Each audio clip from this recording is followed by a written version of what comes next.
start today's topic.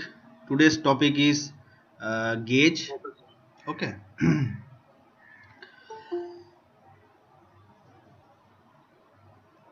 What is gauge? Uh, Gauge is defined as minimum distance between two rails.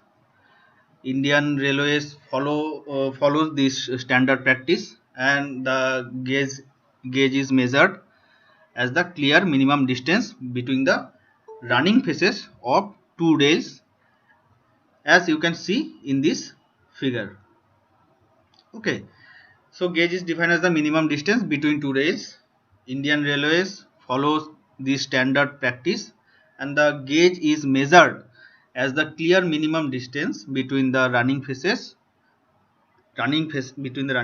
of two rails, as you can see in the figure. So gauge is clear now. What is gauge, and uh, which distance, which clear distance is taking our Indian Railways for measuring the gauge.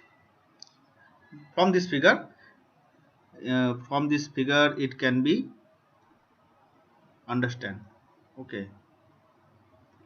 Now, in European countries, the gauge is measured between the inner faces of two rails at a point 14 millimeter below the top of the rail. And today we shall understand the different gauges widths prevalent in India and other countries. It also discusses the problems and implications of multiple gauge system as adopted in India. Gauges on world railways.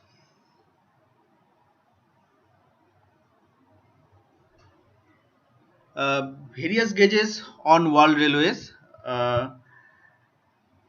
Various gauges have been adopted by different railways in the world due to historical and the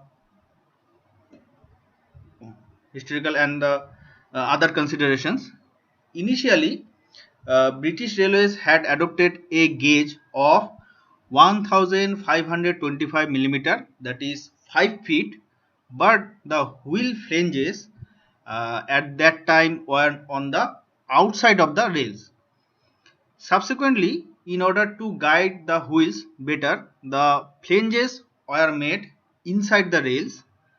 The gauge when become 1435 mm gauge become the standard, become 1435 mm, that is 4 feet 8.5 inch.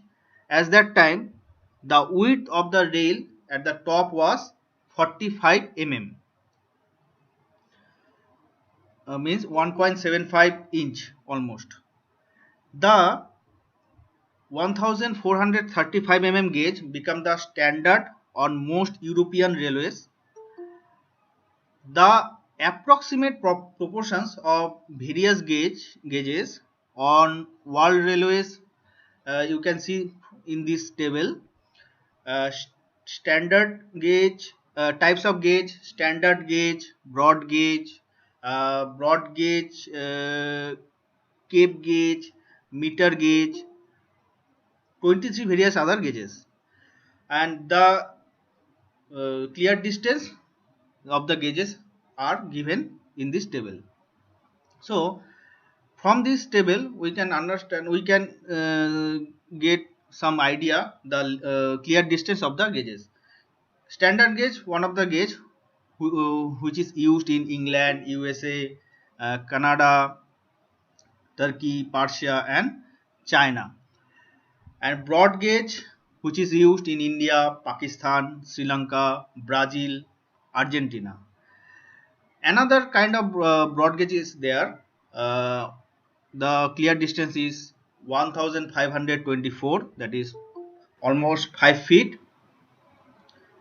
This type of broad gauge is used in Russia and Finland. Cape gauge, there is one cape gauge. Clear distance is 1067, almost 3 feet 6 inch. Percentage of total length 8. This is not important, and it is used Africa, Japan, Java, Australia, and New Zealand. Then meter gauge, 1000 millimeter clear distance, and the country where it is used: India, France, Switzerland, and Argentina. 23 various other gauges in various countries it is used. These are used. In India, normally we are concerned about broad gauge of clear length 1676 mm, and meter gauge. Okay, narrow gauge is there, but narrow gauge is used only in hilly areas, and other various considerations, various aspects are involved with narrow gauge. The details of narrow gauge will get uh, uh, one after this portion. And different gauges on Indian railways. Various gauges on Indian railways. As per the last update, 31st March 2011, the East India Company intended to adopt the standard gauge of 1435 millimeter in India. This proposal was, however, challenged by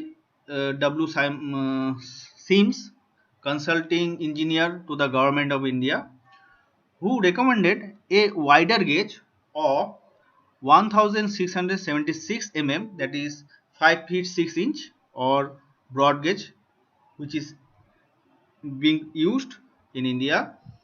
The Court of Directors of the East India Company decided to adopt Sims recommended 5 feet 6 inch, finally become the Indian standard gauge.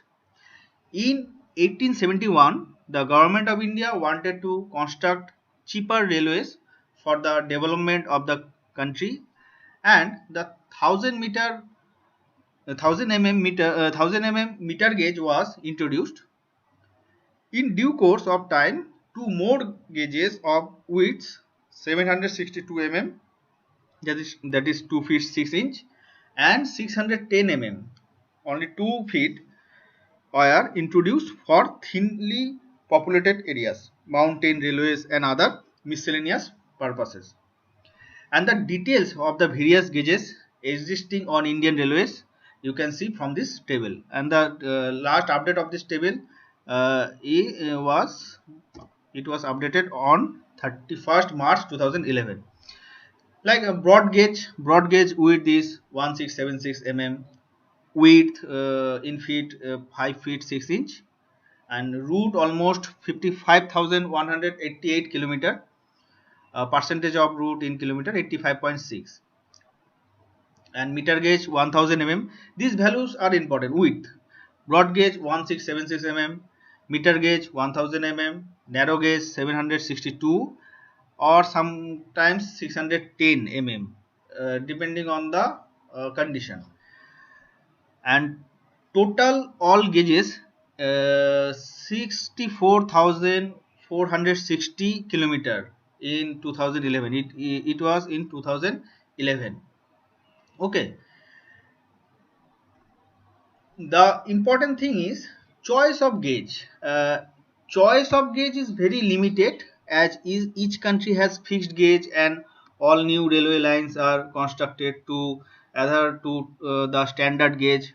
However, the following some factors are there, theoretically influence the choice of gauge, like cost considerations. There is only a marginal increase in the cost of the track if a wider gauge is adopted. In this connection, some points are important, like there is a proportional increase in the cost of acquisition of land, earthwork, rails, sleepers, ballast, and other track items when constructing a wider gauge. The cost of building bridges, culverts, and tunnels increases only marginally due to a wider gauge, the cost of constructing station buildings, platforms, staff quarters, level crossings, signals, etc. associated with the railway network is more or less the same for all gauges. The cost of rolling stock means the locomotive, your bogie, these are the rolling stock independent of the gauge of the track for carrying the same volume of traffic. These are the cost consideration for choice of gauge. There is traffic considerations. The volume of traffic depends upon the size of wagons and the speed and hauling capacity of the train. Thus the some points need to be considered, like as a wider gauge can carry larger wagons and coaches, it can theoretically carry more traffic. A wider gauge has a greater potential at higher speeds because speed is a function of the diameter of the wheel, which in turn is limited by width of the gauge. As a thumb rule, diameter of the wheel is kept 75% of gauge width. This is very important information. The you can write the diameter of the wheel is kept 75% of gauge width. Okay. The type of traction and signaling equipment required are independent of the gauge, and physical features of the country. It is possible to adopt steeper gradients and sharper curves for narrow gauge as compared to the wider gauge. Uniformity of gauge, the existence of a uniform gauge in a country enables smooth, speedy, and efficient operation of trains. Therefore, a single gauge should be adopted irrespective of the minor advantages of a wider gauge and the few limitation of narrow gauge. Okay. Acha, there is some problems caused by multi gauge system. Multi gauge system, the need for uniformity of gauge has been recognized by all the advanced countries of the world. A number of problems have cropped up in the operation of the Indian Railway because of the multi-gauge system, means use of three gauges. The ill effects of change of gauge, more popularly known as break of gauge, are numerous. Some of these are enumerated, like inconvenience to passengers. Due to change of gauge, passengers have to change train mid-journey along with their luggage, which cause inconvenience such climbing stairs and crossing bridges, getting seats in the compartments of the later trains, missing connections with the later trains in case of earlier trains is late, harassment caused by porters, transporting luggage from one platform to another, uncertainty and delay in reaching the destination, and other problems like caused by multi-gauge system is difficulty in transshipment of goods. Goods have to be transshipped at the point where the change of gauge takes place. This is caused because damage to goods during the transshipment, considerable delay in receipt of goods at the destination, theft or misplacement of goods during transshipment and the subsequent claims, non-availability of adequate and specialized transshipment labor and staff, particularly during strikes, insufficient use of rolling stock. As wagons have no more empty in the direction of the transshipment point, they are not fully utilized. Similarly, ideal wagons or engines of one gauge cannot be moved another gauge. Hindrance or to fact movement of goods and passenger traffic. This is one of the cause. Due to change in the gauge, traffic cannot move fast, which become a major problem, particularly during emergencies such as war, floods, and accidents. Additional facilities at stations and yards. Uh, Costly shades and additional facilities need to be provided for handling the large volume of goods at transshipment points. Further, duplicate equipment and facilities such as yards and platforms need to be provided for both gauges at transshipment points. Difficulties in balanced economic growth. The difference in gauge also leads to unbalanced economic growth. This happens because the industry set up near meter gauge, narrow gauge stations cannot send their goods economically and efficiently to areas being served by broad gauge stations. Difficulties in future gauge conversion projects. Gauge conversion is quite difficult as it requires enormous effort to widen existing tracks. Widening the gauge involves heavy civil engineering work such as widening of the embankment, bridges, and tunnels, as well as tracks. Additionally, a wider rolling stock is also required. During the gauge conversion period, there are operational problems as well, since the traffic has to be slowed down and even suspended for certain period in order to execute the work. So these are some problems caused by multi-gauge system, and some all just discuss the choice of gauge.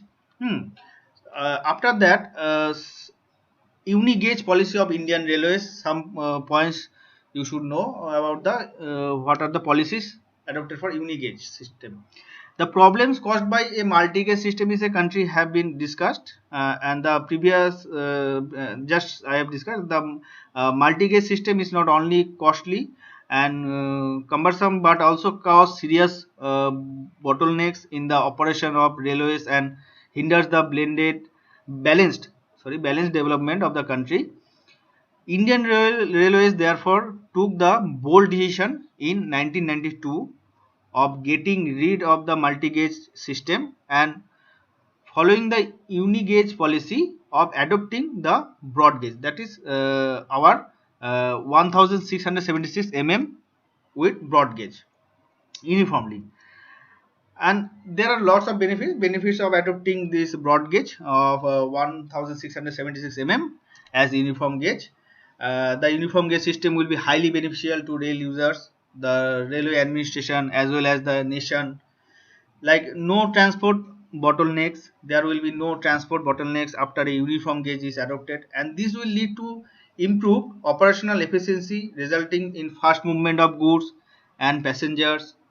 No transshipment hazards, provisions of alternate routes, better turnaround, improved utilization of track, balanced economic growth, no multiple tracking works, better transport infrastructure, boosting investors' confidence, and planning of unit gauge projects are there. So planning is not so important. Next important is one thing is loading gauge. Loading gauge in loading gauge presents the maximum width and height to which the rolling stock, namely the a locomotives, coach or wagon, can be built or loaded. Sometimes a loading gauge is also used for resting loaded and empty vehicles as per the maximum moving dimensions prescribed for the section. On Indian Railways, the maximum height and width of rolling stock prescribed as per the loading gauge, which is given in this table.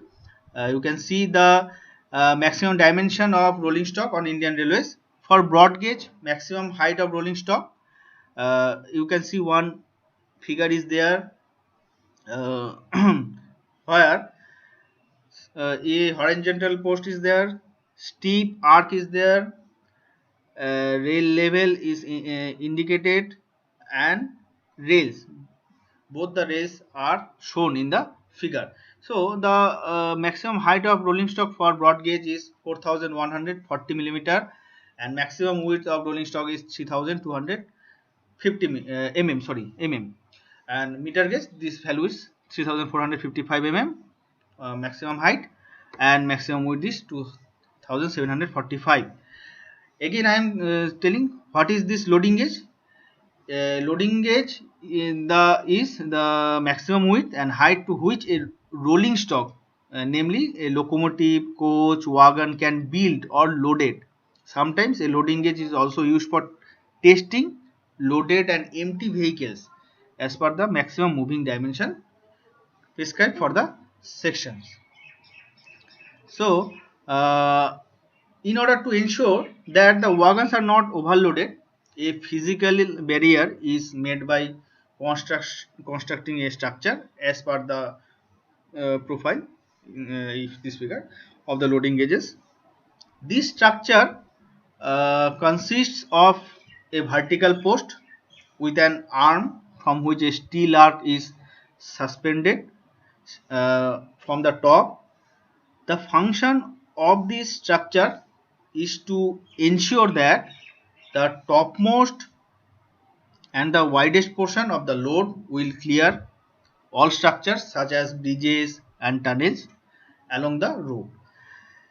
After this loading gauge, construction gauge, the construction gauge is decided by adding the necessary clearance to the loading gauge so that vehicles can move safely at the prescribed speed without any inconvenience.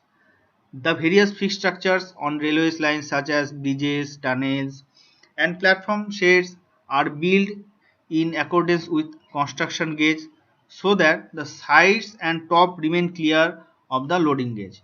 So these are total gauge, but most important in gauge section, this is history. Various gauges on world railways, this is history, and this is various gauge on Indian railways. This is important to us. And the points under these gauges, like choice of gauge, then problem caused by the multi-gauge system. These are important some points you should keep in your mind. Uni-gauge policy of Indian Railways. Are finally, what is loading gauge? What is loading gauge? After gauge section, we had some discussion on rails. Already it was discussed what is rails, or the rails are the members of the track, and wait uh, rails are the members of the track laid in two parallel lines to provide an unchanging, continuous and level surface for movement of trains. To be able to withstand stresses, they are made of high carbon steel. This is rails.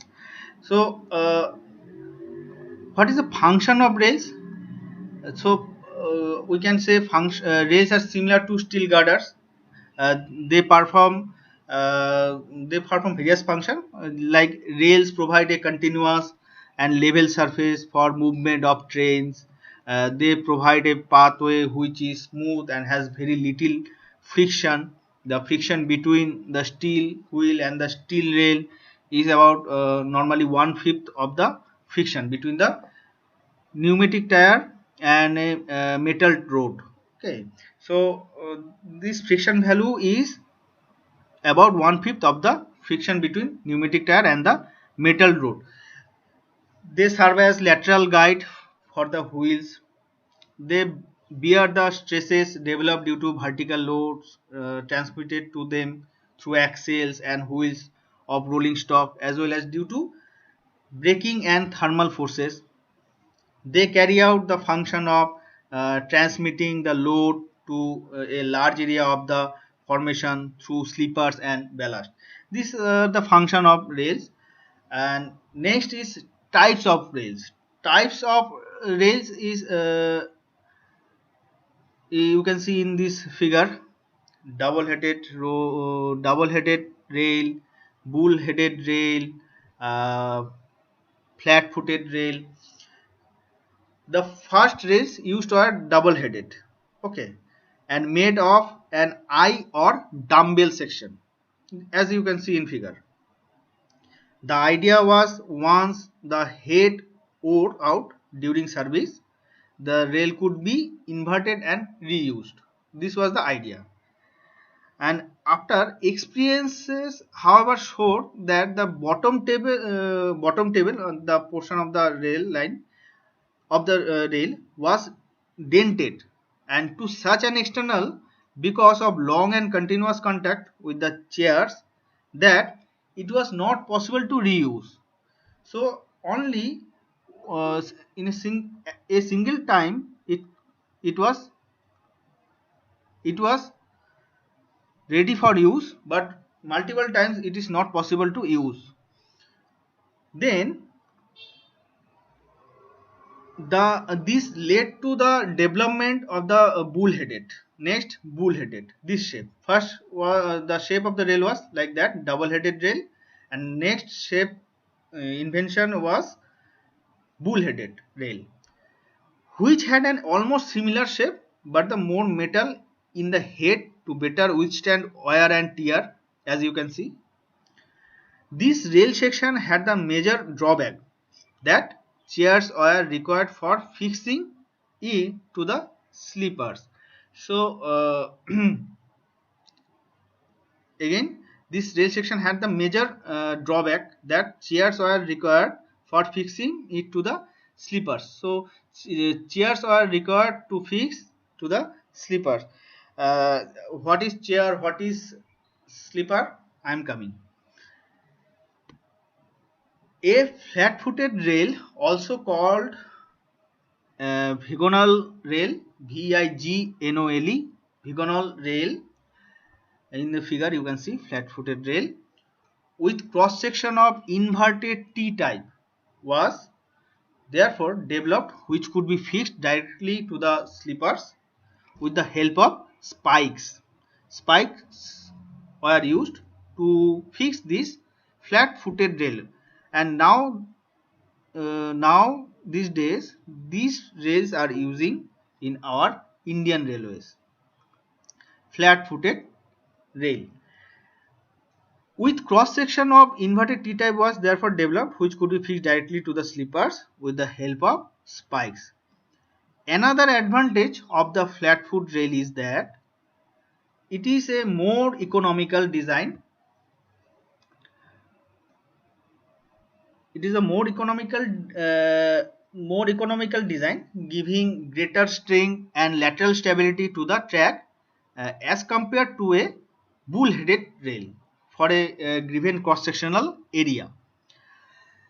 The flat-footed rail has been standardized for adoption on Indian railways, and the requirements of an ideal rail section. Requirements, what are the requirements of an ideal rail section? After the types of rail, the requirements of an ideal rail section like the rail should have the most economical section consistent with strength, stiffness and durability. The center of gravity of the rail section, that is I section, should preferably be very close to the mid height of the rail so that the maximum tensile and compressive stresses are equal.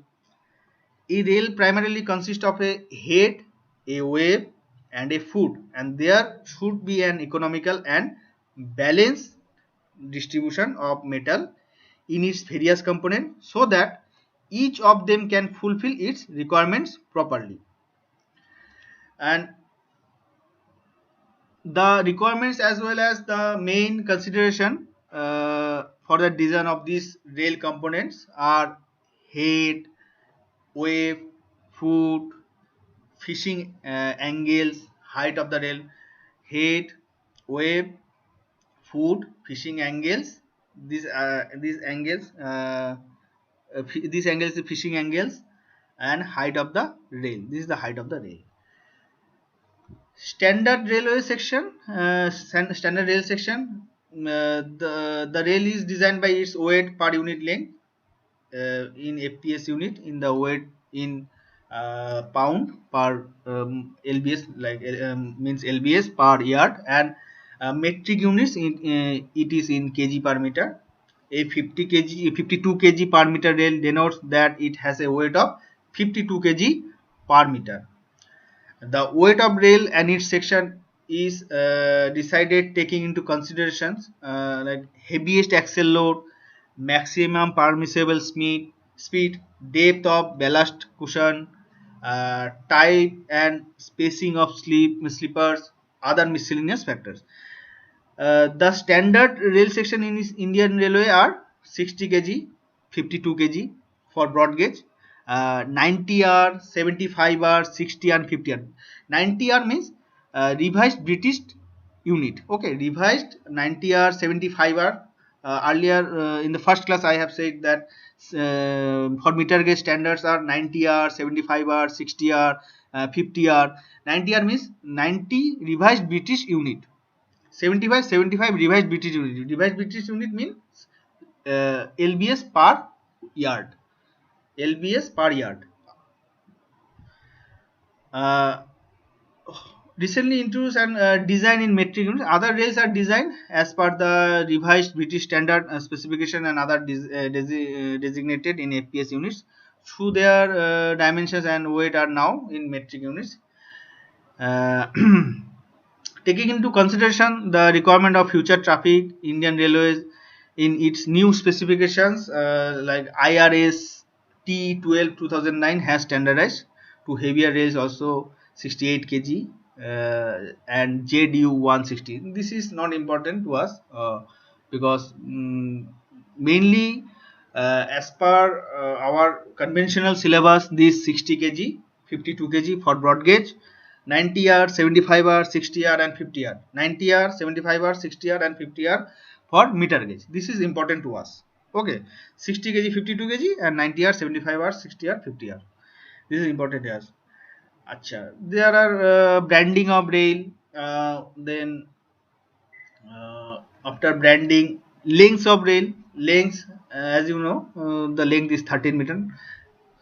Theoretically, the longer is the rail, the lesser would be the number of joints and fittings required, and the lesser the cost of construction and maintenance. Longer rails are economical and provide a smooth and comfortable rides. The length of a rail is, however, restricted due to lack of facilities for transport of longer rails, particularly on curves, difficulties in manufacturing very long rails, difficulties in acquiring bigger expansion joints for long rails, heavy internal thermal stress in long rails. Uh, Taking such factors into consideration, Indian Railway has standardized a rail length of 13 meter. Previously, it was 42 feet. Now, this is 13 meter for broad gauge and 12 meter for meter gauge. 13 meter for broad gauge, 12 meter for meter gauge and narrow gauge tracks. Okay, the length of the rail. Indian Railways is also planning to use 39 meter and even longer rails in its track system. Now 65 meter, 78 meter long rails are being produced at SAIL, Steel Authority India Limited, Bhilai, and it's planned to manufacture 130 meter long rails. Already these are available in our Indian Railway, with Indian Railway, these 65 meter, 78 meter, 130 meter. But as per our syllabus, as per our conventional syllabus, always we study, always we read this 13 meter for broad gauge, 12 meter for meter gauge. Okay. uh, Rail manufacture is there, it is not so important to us. Um, this is not important.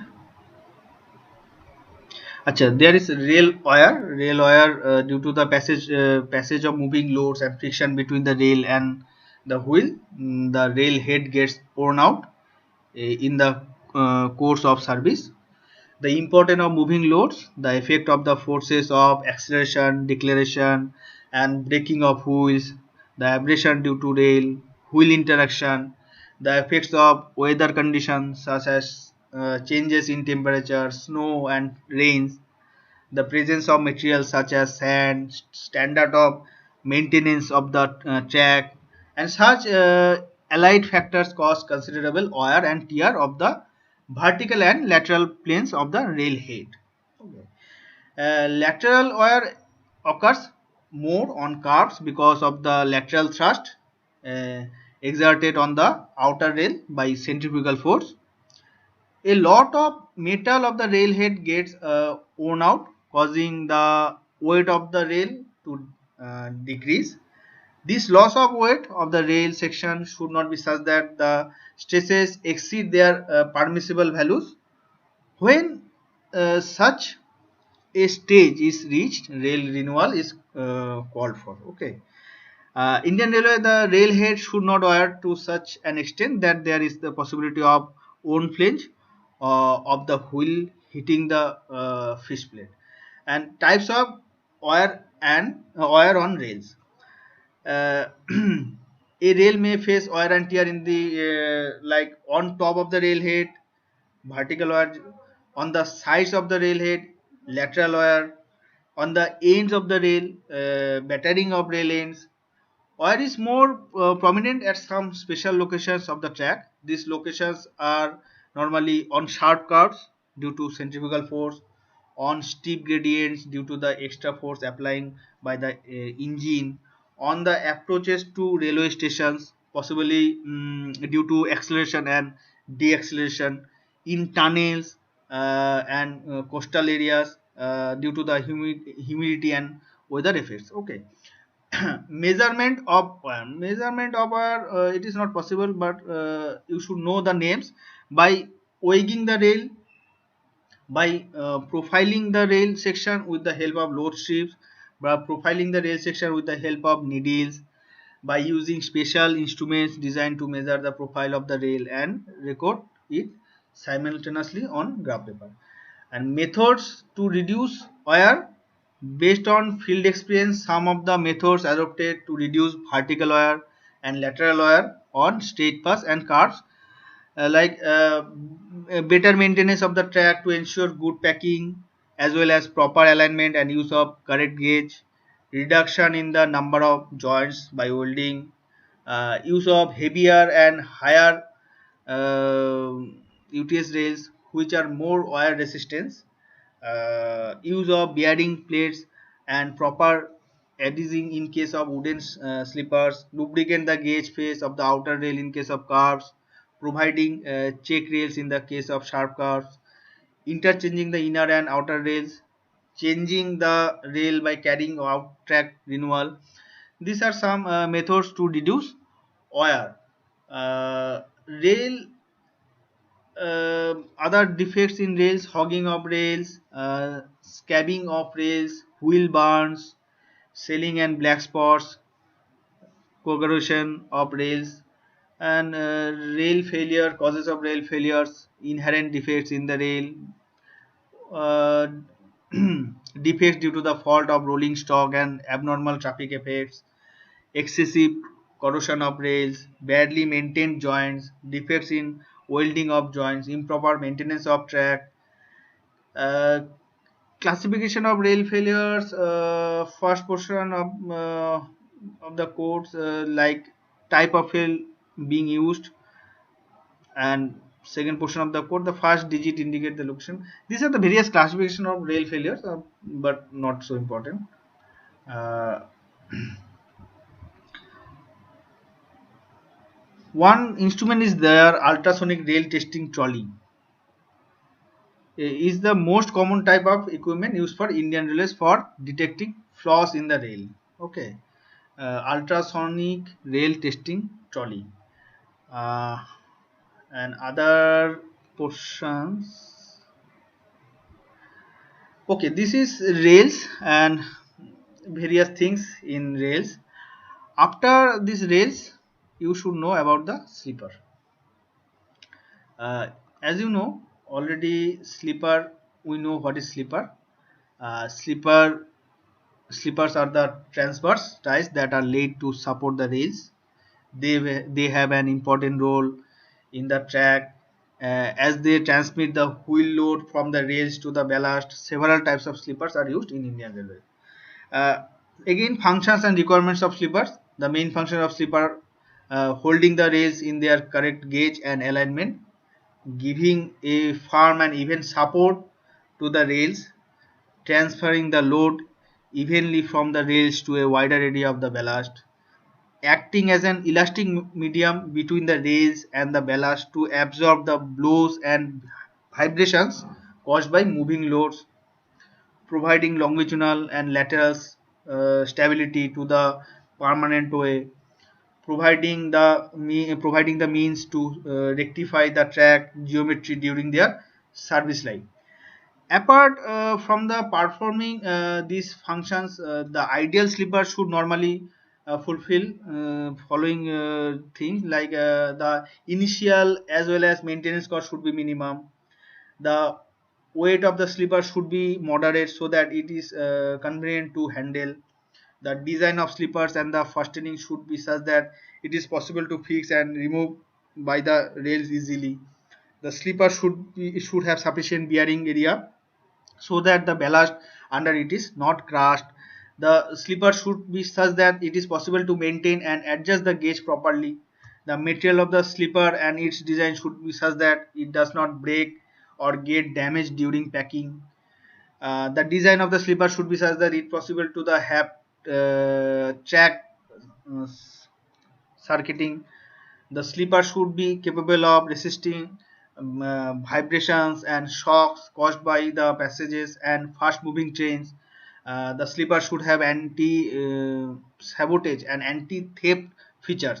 Okay, and slipper density. It was also I have written in earlier slides. And what is slipper density? You can get one numerical from this slipper density portion. Slipper density and spacing of slippers. Slipper density is the number of slippers per rail length. It is specified as m plus x or n plus x. Okay, clear? Slipper density is the slipper density is the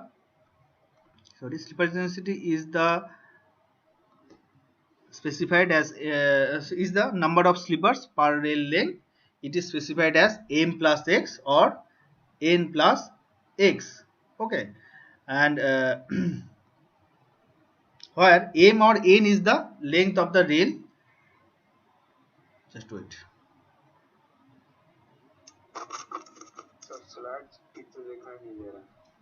दिखाई नहीं दे रहा.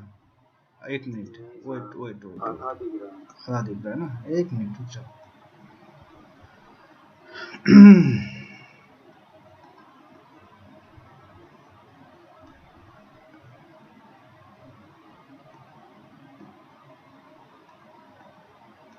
एक minute. Yes sir, half ही दिख रहा है sir. एक minute रुक जाओ.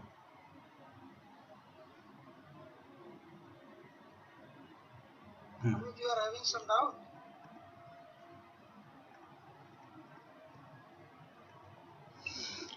हाफ दिख रहा ना. हाँ हाँ अभी दिख रहा है. Yes, you don't speak now. Now it is visible. Sir right side में थोड़ा गैप है. दिख रहा है सर, दिख रहा है. Talking like a government boy. Talking English boy. अच्छा, I think now it is visible. I think. Yes sir, now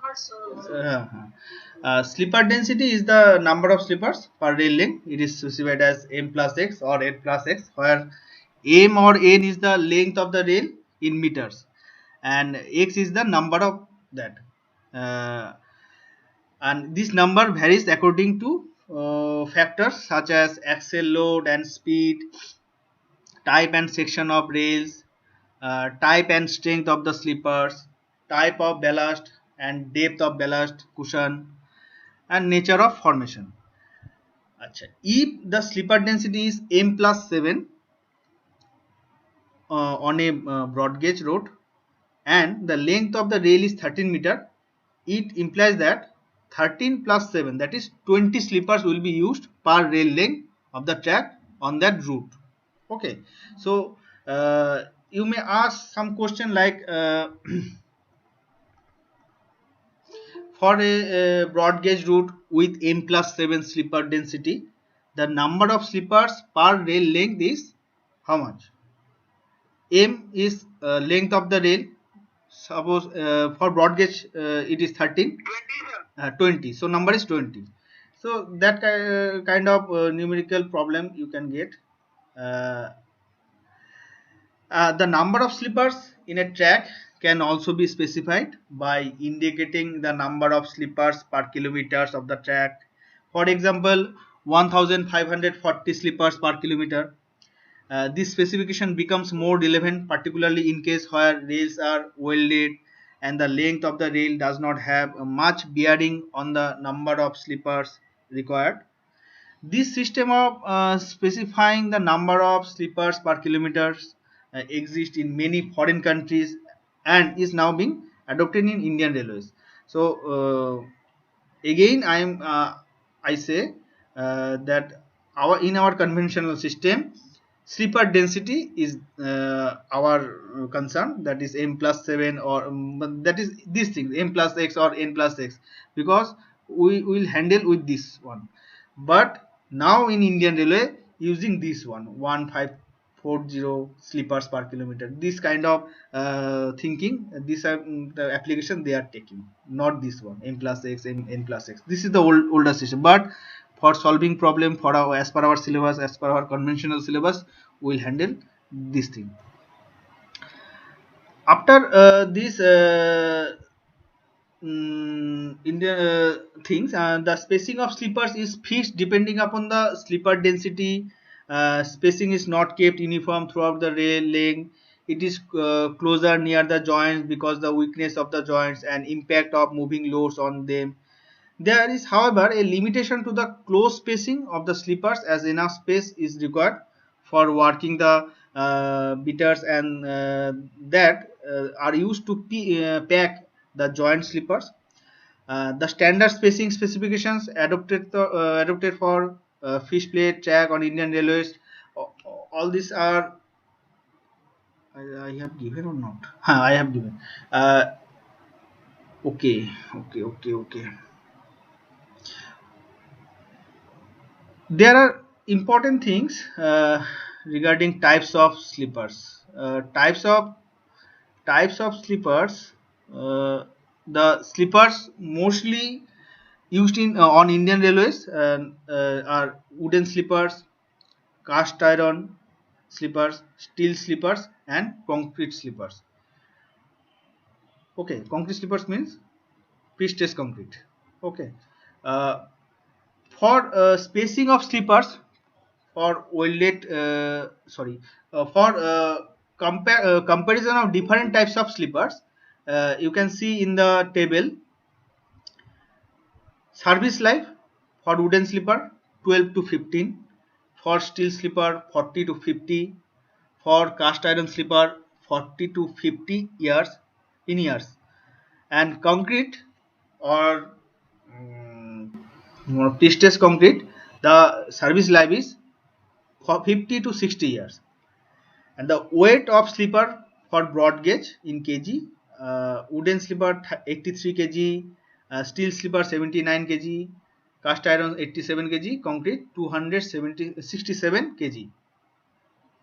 And almost all the slippers are manual handling except concrete, no manual handling. Types of maintenance: wooden, manual or mechanized. Manual or mechanized for steel, manual for cast iron, and mechanized only for concrete. Concrete slipper fully mechanized maintenance. Cost of maintenance: wooden high, steel moderate, medium, cast iron medium, concrete low. This is the big advantage of concrete slippers. And in next table you can see the gauge adjustment. For wooden slipper difficult, steel slipper easy, cast iron easy. No gauge adjustment is possible for concrete slipper. Already the packages are already provided. Already the uh, clamps are provided in the slipper, so no gauge adjustment possible. Track circuiting based different insulating pads are necessary. Difficult insulating pads are necessary. Easy. Acha. Then damage by white ants and corrosion can be damaged, and no damage for steel. Acha. Cast iron can be damaged by corrosion. Again, no damage by white ants or corrosion for concrete. So one of the another advantage for concrete slippers.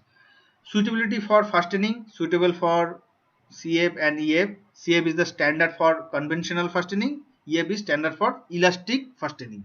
Okay, and suitable for we can skip this portion. Creep one of the part which is axis for wooden, less for steel, less for cast iron, and for concrete minimum. Scrap value, wooden is low, steel is higher than wooden, cast iron high, and scrap value for concrete slipper is none. Okay. Uh, Wooden slipper some advantages are there. Cheap and easy to manufacture, but wooden slippers are not used in these days. But we should learn what are the advantage of wooden slipper. Cheap and easy to maintenance, absorb shocks and bears a good capacity to dampen vibration, therefore retains the packaging well. Easy handling without damage, suitable for track circuited sections, suitable for areas with yielding formations, alignment can be easily corrected, more suitable for modern methods of maintenance, can be used with or without stone ballast, can be used on bridges and aspects, also can be used for uh, gauntleted track. Okay, and disadvantages: laser life due to wear, decay and attack by vermin, liable to mechanical wear due to better packing, difficult to maintain in gauge, susceptible to fire hazards, negligible scrap value.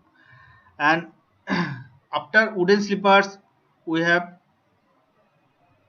steel trap slipper. Steel trap slipper, that is our cast iron slipper or steel slippers.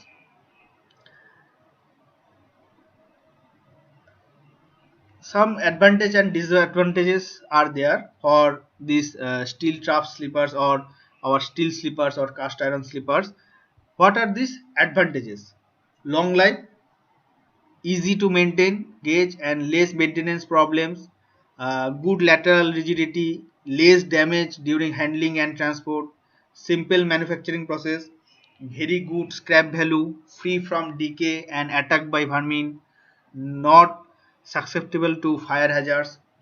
And disadvantages: liable to corrode, unsuitable for track circuited areas, liable to become center bound because of slopes at the two ends, and develop cracks on rail seats during service, design in rail specific. So normally 4% of the track of Indian Railway is laid on steel trap slippers. The increasing shortage of timber in the country and other economical factors are mainly responsible for the use of steel slippers in India.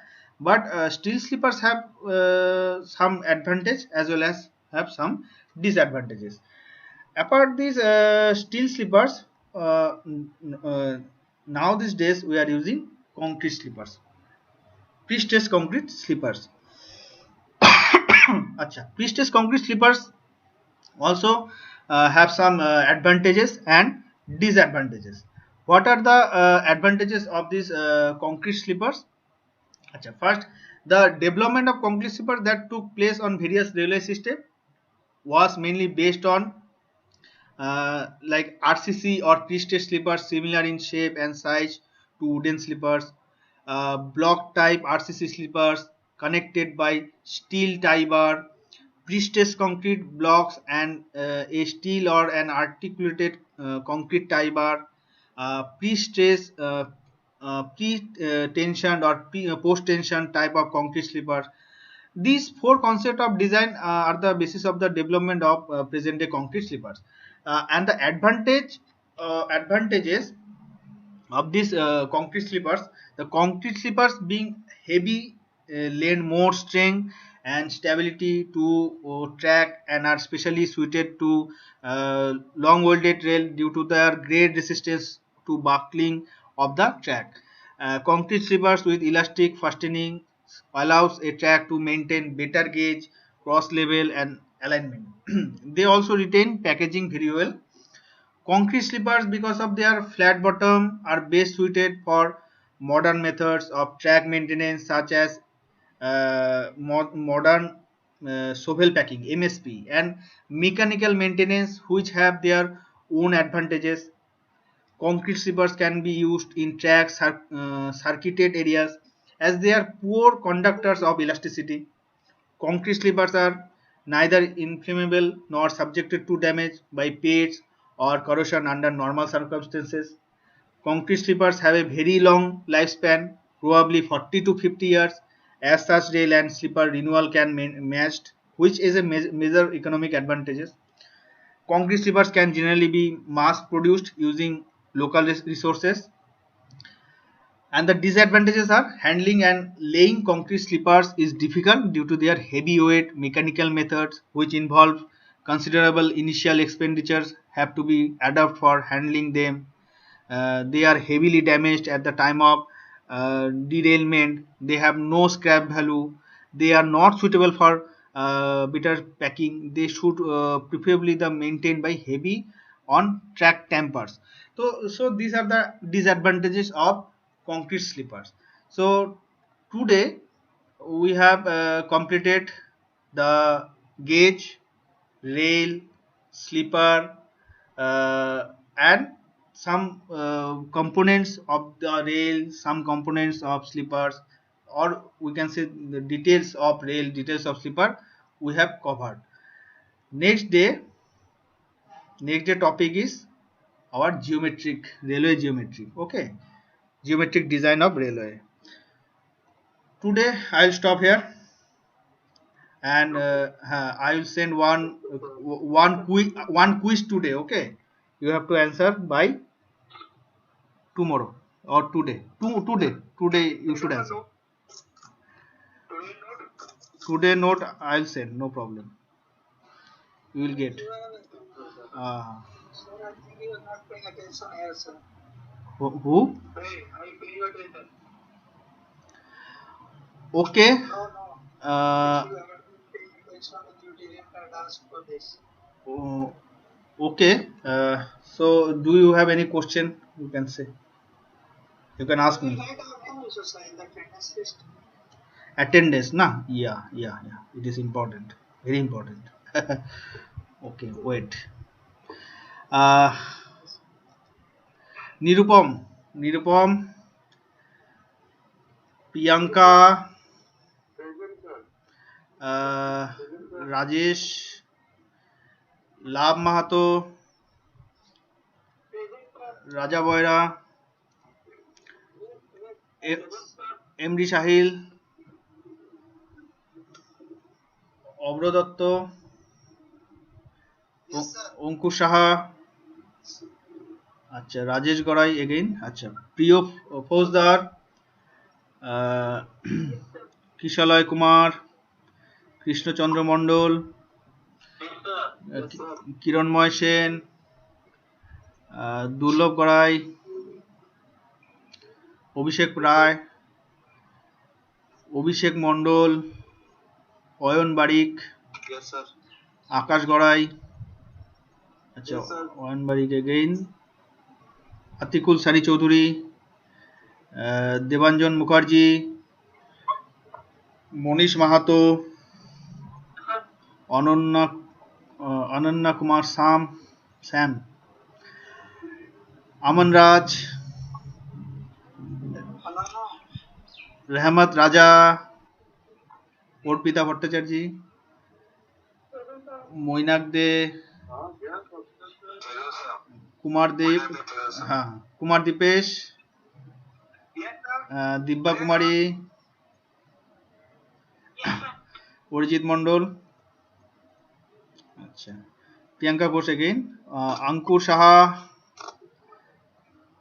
আচ্ছা, অভিজিৎ চক্রবর্তী, অমিত রাজ, অরবিন্দ মাহাতো, আচ্ছা, রাজা বেরা, রাজেশ গোড়াই, অঙ্কুর সাহা, বাস, okay, Kumar Kashyap, okay, thank you, thank you, you can leave. My name's your name, Coach.